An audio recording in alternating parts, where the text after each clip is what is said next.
एक बार गौतम बुद्ध अपने कुछ शिष्यों के साथ भ्रमण पर निकले हुए थे। रास्ता काफ़ी लंबा था तो चलते चलते सभी बहुत थक चुके थे। दोपहरी का वक्त था और सभी को प्यास भी बहुत ज़ोरों की लगी थी। तो एक बरगद के नीचे आराम करने के लिए रुक गए और अपने एक शिष्य से कहा, आप एक काम कीजिए, इस बरगद से 20 कदम दूर जाइए और 2 बार इस पेड़ का चक्कर लगाइए। शिष्य ने बिना सवाल किए ऐसा ही किया। जब वह चक्कर लगा के वापस आया तो भगवान बुद्ध ने पूछा, अच्छा एक बात बताइए, क्या आपको कहीं से ठंडी हवा आ रही थी? तो शिष्य ने कहा, हाँ, उत्तर दिशा से ठंडी हवा आ रही थी।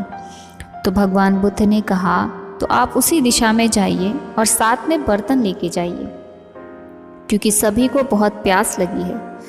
आपको कहीं ना कहीं पानी अवश्य मिल जाएगी। शिष्य ने ऐसा ही किया। उसके लिए आश्चर्य की बात ये थी कि सचमुच थोड़ी दूरी पर एक गांव का तालाब था। कुछ लोग कपड़े धो रहे थे तो कुछ अपनी भैंसें नहला रहे थे तो कुछ लोग खुद ही नहा रहे थे। कुल मिला के तालाब की स्थिति बहुत खराब थी। पानी बहुत गंदा हो रखा था। ये सब देख के शिष्य को बहुत गुस्सा आया और वो अपने मन में ही बड़बड़ करने लगा, ये कोई नहाने की जगह है? ये कोई कपड़े धुलने की जगह है? पूरा तालाब गंदा कर रखा है। वो अभी सोच ही रहा था कि क्या करे, तभी एक और आदमी अपनी कुछ भैंसों के साथ आया और तालाब में उतार दिया। उसे गुस्सा तो बहुत आ रहा था, लेकिन वह कुछ बोल नहीं सकता था, क्योंकि उसके गुरु ने उसे शांत रहना सिखाया था। वो बिना पानी लिए वापस आ गया। महात्मा बुद्ध ने पूछा कि तुम वापस क्यों आ गए? तो उसने उनसे माफ़ी मांगी कि मुझे माफ़ कर दीजिए, मैं आपके लिए पानी नहीं ला पाया, क्योंकि उस तालाब में बहुत गंदगी थी। उसके अंदर जो भी गुस्सा भरा था उसने सब निकाल दिया।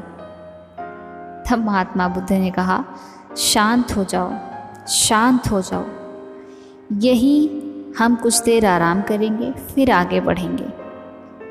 1-2 घंटे विश्राम करने के बाद भगवान बुद्ध ने उसी शिष्य से कहा, एक काम कीजिए, आप फिर से जाइए और उसी तालाब से पानी भर कर लाइए। उसे कुछ समझ ही नहीं आया कि अभी तो गया था, पूरा पानी गंदा था, फिर वहाँ क्यों जाना है। लेकिन गुरुदेव ने कहा था तो मना तो कर नहीं सकता था। तो एक बार फिर से वह तालाब के पास गया तो देखा वो पानी एकदम साफ हो चुका था। वो आश्चर्यचकित हो गया। उसने पानी भरा और वापस आ गया और हाथ जोड़कर महात्मा बुद्ध का नमन किया और उनसे पूछा कि पहले तो पानी गंदा था, अब साफ कैसे हो गया? तो भगवान बुद्ध ने कहा, जब सारे लोग वहाँ से चले गए तो उस तालाब में जो गंदगी ऊपर आ गई थी वो धीरे धीरे करके नीचे बैठ गई और पानी बिल्कुल साफ हो गया। और पानी तो पहले से ही स्वच्छ थी, तुम्हें वापस से स्वच्छ दिखने लगा। भगवान बुद्ध ने अपने शिष्यों को समझाते हुए एक बात और कही, ये कहानी उस तालाब की नहीं है, हमारे दिमाग की है।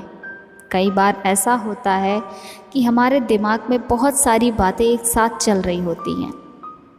नेगेटिविटी हम पर हावी होने लगती है। जैसे उस तालाब में गंदगी ऊपर आ गई थी और उस शिष्य ने कुछ नहीं किया, सिर्फ वक्त दिया और अपने आप वह गंदगी नीचे बैठ गई। वैसे ही जब नेगेटिविटी हावी होने लग जाए तो कुछ नहीं करना है, अपने आप को वक्त देना है।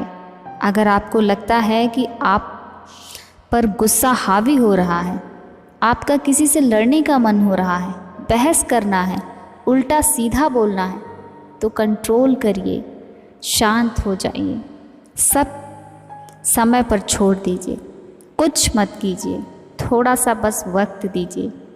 कुछ देर बाद आप खुद ही देखेंगे कि आपको लगेगा कि शायद आपकी भी गलती थी।